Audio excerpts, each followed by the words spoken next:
አንድ ቀን ግሬቸን የተባለች ትንሽ ልጅ በክፍሏ ውስጥ ሆና ግጥም መጻፍ ጀመረች።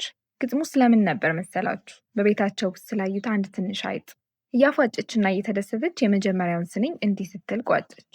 በቤታችን አይጥ አለ ዛሬ ያየሁት እኔ ልጫወት ስል ሮጠ በፊቴ። በቤታችን አይጥ አለ እንዴት ሊሆን ይችላል? በቴሌቪዥኑ አጠገብ ጠረጴዛው ላይ ቆሟል። በቤታችን አይጥ አለ ነድ አልኩኝ ስሙን። ስም ስላወጣውለት አልጋዬ ላይ ያደረገ ማደሪያውን። ግሬቸን በራሷ ግጥም በጣም ተደስታ ወደ እናቷ ክፍል ሮጠች። እማዬ እማዬ ግሩም ግጥም ጻፍኩ እኮ ስትል ጮኸች። እናቷም በፈገግታ መለሰችላት። በእውነት በጣም ደስ ይላል። እንደ አባትሽ የምትሆኝ መሆንሽን አውቅ ነበር። የግሬቸን አባት ከመሞቱ በፊት የታወቀ ደራሲ ነበር እና ሁለቱም በጣም ይናፍቁት ነበር። እናቷ ግጥሙን ካነበበች በኋላ ከልቧ ፈገግ ብላ እንዲህ አለች። ግሬቸን በጣም ደስ የሚል ግጥም ነው። ቤትነቱ ያምራል፣ የሚያስቅ ታሪክ ይናገራል፣ ደግሞም አንባቢው ቀጣዩን ለማወቅ እንዲጓጓ ያደርጋል። በጣም ጎበዝ ነሽ። ግሬቸን ግን አላመነችም።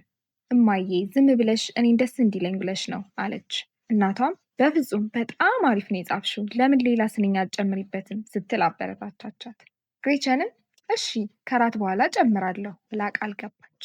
ከእራት በኋላ ግሬቸን ወደ ክፍሏ ተመልሳ ታሪኩን ቀጠለችው። ነገር ግን በቤት ውስጥ ነገሮች እየተቀየሩ ነበር።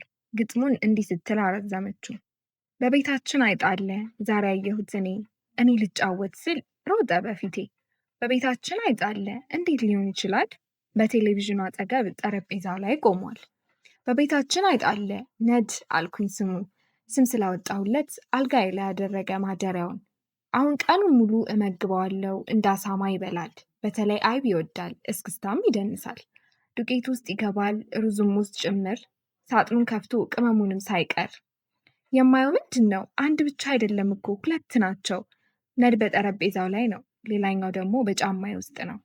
ግሬቸር ግጥሙን ይዛ እንደገና ወደ እናቷ ሮጠች። እናቷን በመገረም ድንቅ ነው፣ በጣም የፈጠራ ችሎታ አለሽ። እንዲያውም መጽሐፍሽን ቀጥይ፣ ከአባትሽ አሳታሚ ከእናቱ ስሚዝ ጋር ላሳይሽ። እሳቸው ጠቃሚ ምክር ሊሰጡሽ ይችላሉ። በማግስቱ ከትምህርት ቤት መልስ ግሬቸን የቤት ስራዋንና ስራዋን ጨርሳ ወዲያው ወደ መጽሐፍ ተመለሰች።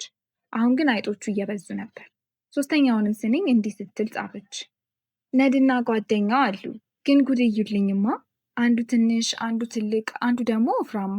የአይጥ ቤተሰቦች ናቸው አብረውኝ የሚኖሩ። የአይጥ ቤተሰብ እንዴት ሊሆን ይችላል ነገሩ? 5 ሆኑ፣ 6፣ 7 እና 8። እባካችሁ የአይጡን በር የሚዘጋልኝ ሰው ይገኝ። እናቷ አሁንም አነበበችና ፈገግ አለች። በጣም አሪፍ ነው የኔ ልጅ፣ ለአንባቢው ማጠቃለያ የሚሆን አንድ የመጨረሻ ስንኝ ጨምሪበት አለች። ግሬቸንም እሺ እማዬ፣ በጣም ደስ የሚል ስራ ነው። ታዋቂ ገጣሚ ለመሆን ከአንድ ቦታ መጀመር አለብኝ አይደል ብላ የመጨረሻውን ክፍል ጻፈች። ይበልጥ በተመለከቱ ቁጥር ብዙ አይጦችን አያለሁ። ቤት ውስጥ በሙሉ ሞልተዋል። እንዴት ሊሆን ይችላል እላለሁ። በወንበሮቻችን ላይ አይጥ፣ በፎጣዎቻችንም ላይ አይጦች፣ በየቦታው አይጦች አሉ። ማንን ተከትሎ የመጡ ይመስላችኋል? ያ ነድ የተባለው አይጥ እያየኝ ፈገግ ይላል ብቻ። መላው ቤተሰቡን ይዞ መጣ ሊኖር ከኛ ጋራ። ከጥቂት ቀናት በኋላ ግሬቸን እና እናቷ ታዋቂውን አሳታሚ አቶ ስሚዝን ለመገናኘት ሄዱ። አቶ ስሚዝ የግሬቸንን ግጥም አነበቡና በጽሁፏ በጣም ተደሰቱ።